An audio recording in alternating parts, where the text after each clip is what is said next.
So today I'm here with Dr. Cochran at the Tulsa Bone and Joint here in Bartlesville, and I wanted him to give us a little explanation on what we're talking about today. Thought it'd be interesting to learn about osteoclasts. So first, tell us a little bit about yourself. Okay, well, I'm an orthopedic surgeon. Grew up here in Bartlesville. Moved back here in 1990, so I'm in my 36th year of working here. I do general orthopedics. I do a little bit of everything. That's the only thing I don't do is spine and neck. Low back type stuff, but I do a little bit of everything else. Since I do general orthopedics, I get into something that's over my head. I've got partners in Tulsa that I send things down to bail me out if I get into things that's more than what we normally do here. But it's been a great practice, great run, and I've enjoyed it. All right, so orthopedics, do you want to explain to the viewers kind of what that entails, Sure. all of that? Yeah, I do orthopedic surgery. Basically, that's anything to do with bones and joints. We do a lot of broken bones. I do a lot of sports medicine. Used to do a lot of that. A lot of injuries in athletes. We do a lot of knees, a lot of shoulders. I do some hand work. I do broken arms, broken legs. Did a lot of broken hips. Do joint replacements, hip replacements, shoulder replacements, knee replacements, ankle fractures. So we kind of cover extremities, pretty much everything. Used to do foot stuff, but I've got podiatrists here in town to do that now. So we don't have to do much of that. And like I said, our spine stuff we send off. Everything else kind of stays around. So what interested you in orthopedics? Okay. Well, I was actually a chemical engineer in college. And so I've always had a real strong science and math background. I was going to be a plastic surgeon originally. When I got into my medical school rotations, the upper level residents kept asking me what I was going to do, and I told them plastic surgery, and they said, you just act like you would be an orthopedic surgeon. And after I was told that 3 or 4 different times by different people, so I decided I'd check out what orthopedics was, because I really didn't know what it was at the time. Checked it out and decided actually this is where I fit. I fit really well here. The nice thing about orthopedics is it is the most mechanical, probably the most mechanical area to do if you are in medicine. And since I was an engineer, orthopedics just made a lot more sense to me than what Body engineering. Yeah, so it turned out really well. So awesome. Well, where did you go to medical school? I went to medical school at OU in Oklahoma City, stayed at Oklahoma City all 4 years. Then I came out with my MD degree after that. You go on to your residency to do your specialty, whatever you're going to be in. And I did that at a hospital in Central Texas called Scott and White Memorial Hospital that actually became part of the Texas A&M system. So my degree actually says Texas A&M on it. That's awesome. Yeah. Okay, so we're going to go ahead and get into the osteoclasts. I asked Dr. Cochran here to kind of give us a rundown of their process and what it is. Okay. All right. Well, if you're looking at kind of the basic sciences for bone, you have different cells that help form bone. The cells that form the bone is actually called an osteoblast. They're the ones that lay down the matrix, what's called the extracellular matrix, and it excretes around its environment.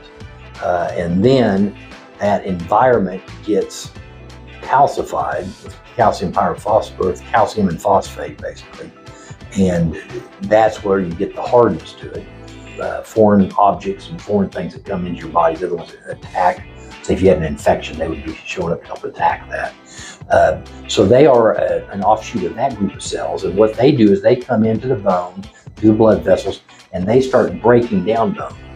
So your skeletal system is made of bone that is constantly being built and then reabsorbed and rebuilt and reabsorbed. So it's very much a living system, even though we look at it, it seems very concrete and non-changing. It's actually evolving all the time. Actually, I had read that you turn over 10% of your skeletal bone every year. Wow. So you replace your entire skeleton every 10 years. Where does that go? Well, it just gets absorbed, but then the building blocks then get recycled, and it rebuilds the bone right behind the part it's breaking down.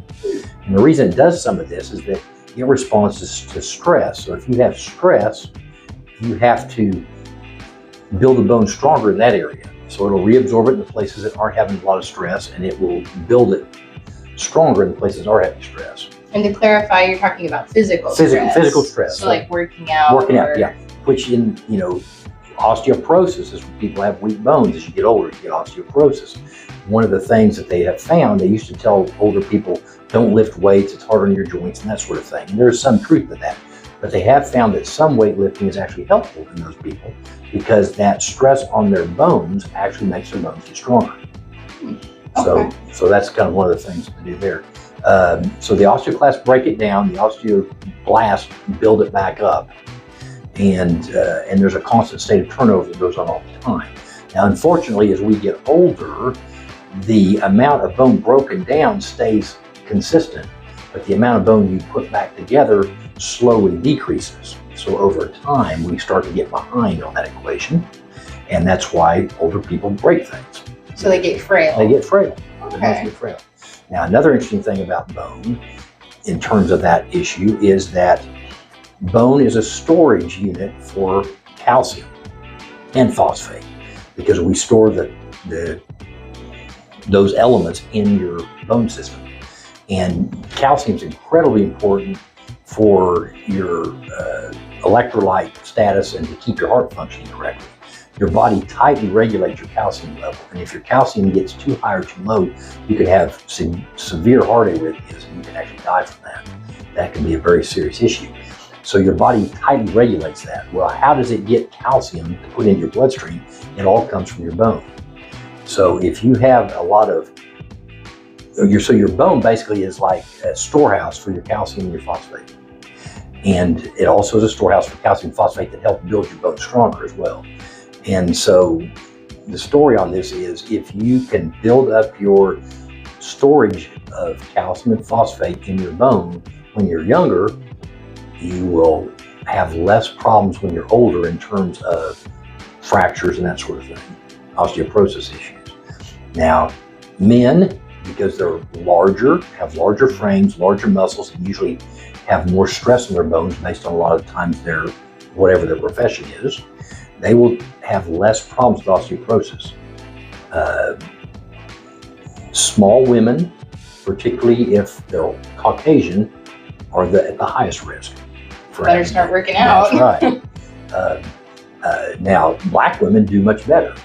And I think they kind of figured that some of that's maybe because they're a little bit larger frame, and over the course of their existence, so to speak, they've done more manual type activities than say some of the Caucasian women have. Now, Caucasian women from colder climates have more trouble too, and I think that may be because they aren't outside as much. They don't get the vitamin D exposure. You have vitamin D, part of your vitamin D that helps build your bone, which that's an important part of it too. It comes from sun exposure, and that's what breaks down and makes vitamin D, turns it in, activates it. I don't remember the exact details, but activates part of it. And so that's an important aspect to it as well. So people in cold climates have some vitamin D deficiency issues. I've heard of that. They have to like take supplements, do other things, fish oils, that kind of stuff to get their supplements. To get their supplements, and then that's important for them too. So that's kind of how it turns out. Well, you did talk a little bit about, you mentioned bone diseases. Yes, there are. I mean, there are certain diseases. I mean, osteoporosis, we don't really consider that, we don't talk about it as a disease, but it really is. It's you're getting weak bone because for whatever reason you're not rebuilding the bone that's being broken down over time. You can take medicines to try and prevent that. One of the medicines that they give, or some of the medicines they give you, have to do with trying to inhibit the osteoclast function, slow the osteoclast down so they don't break it down as fast, which means that we don't get so far behind. It's like an inhibitor. So it inhibits it. Yeah. And there's a lot of, from a biochemical standpoint, there's a lot of various substances that are signalers that signal different things for these cells to become different types of cells, to put out various